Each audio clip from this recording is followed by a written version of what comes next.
Bien, bonjour, bienvenue à Vino Bravo, expérience, événement organisé par Vin et Société et Le Point. Je suis Étienne Gernel, je suis le directeur de la rédaction du Point. Alors vous savez, le Point et le vin, c'est une vieille histoire d'amour. Ça fait à peu près 40 ans que ça dure et encore plus depuis que Jacques Dupont est au Point. Il écrit des centaines de pages chaque année et c'est lui qui remplit le journal. Il n'est pas dit d'ailleurs qu'on ait écrit cette année moins de pages sur le vin que sur François Hollande. Et je vois Alain Juppé qui pense très fort, tant mieux. Mais bon, c'est aussi, puisqu'on parle d'Alain Juppé, une vieille histoire d'amour entre Le Point et Bordeaux, parce qu'on revient régulièrement avec des numéros spéciaux, encore un cette semaine, qui est volumineux, où on parle beaucoup d'Alain Juppé, notamment. Et puis, donc voilà, là on a un moment un peu particulier quand même. Pourquoi est-ce qu'on organise tout cela ? Parce qu'on sent monter une sorte de vague un peu puritaine en France, où il faudrait interdire beaucoup de choses, et notamment le vin fait partie des cibles. Alors vous savez, moi j'ai cherché un petit peu une bonne définition du puritanisme, et j'ai trouvé cette définition inventée par cet essayiste et journaliste américain qui s'appelle H.L. Mencken, qui est absolument formidable, qui disait le puritanisme, c'est la hantise que quelqu'un, quelque part, puisse être heureux. Alors j'ai l'impression que dans la salle, tout le monde a quand même envie un peu d'être heureux, mais bon, tout le débat est permis. Voilà, je vais faire bref. Merci d'être là, en tout cas, on est ravis de vous avoir. Et puis, je vais laisser la parole à Joël Forgeot, Vin et Société. Merci.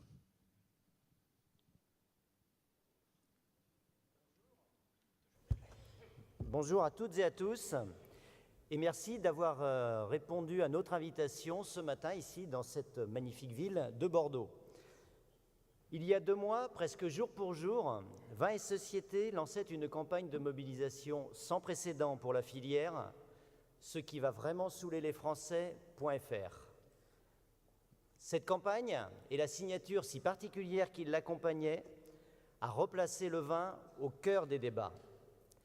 Ces débats, nous avons souhaité les poursuivre avec vous ici aujourd'hui, en étant co-organisateurs de Vino Bravo avec nos amis du Point.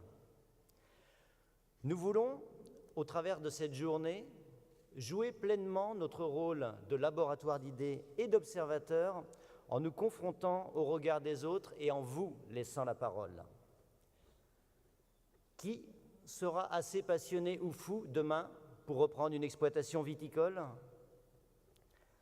Aurons-nous encore un territoire d'expression suffisamment libre pour parler du vin sans subir les foudres de l'autocensure ? Plaisir, culture, santé, le dialogue est-il totalement et définitivement impossible dans notre beau pays ? C'était une évidence, vous l'avez compris, raisin et raison font-ils bon ménage est le thème retenu pour cette première édition. Vin et Société travaille toute l'année sur ces sujets et sur bien d'autres encore.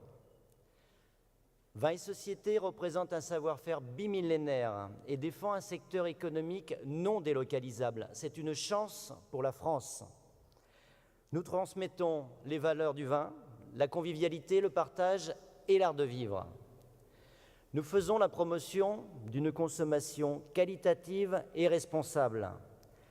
C'est d'ailleurs le sens de l'histoire. On ne boit plus aujourd'hui comme hier. Les Français, consommateurs de plus en plus occasionnels, attendent que nous soyons à la hauteur de ces missions pour que nos vins et nos terroirs brillent ici et ailleurs. Singularité culturelle peut-être, très française certainement, on ne souligne pas assez souvent la réussite et le succès dans notre beau pays. Alors justement, je voudrais vous redire ici à nouveau personnellement, au nom des 500 000 hommes et femmes qui font la vigne et le vin en France, à quel point nous sommes fiers. Nous sommes fiers de nos vins, fiers de nos terroirs, fiers de ce savoir-faire que le monde entier nous envie. L'image du vin et de la gastronomie est totalement indissociable de celle de la France, c'est une évidence. Alors oui, aujourd'hui, débattons, confrontons nos points de vue, n'ayons pas peur d'aborder tous les sujets. Une journée ne suffira certainement pas pour aborder toutes ces thématiques qui nous tiennent et surtout qui vous tiennent à cœur. Alors sans plus attendre, ouvrons cette première édition de Vino Bravo. Pour ma part, je vous souhaite une très belle journée, de très bons échanges, de très bons débats. Je vous donne d'ores et déjà rendez-vous à l'année prochaine pour une seconde édition dans un lieu tout aussi magnifique, dans ce beau vignoble ou ailleurs. Et je vous souhaite donc une bonne journée. Merci.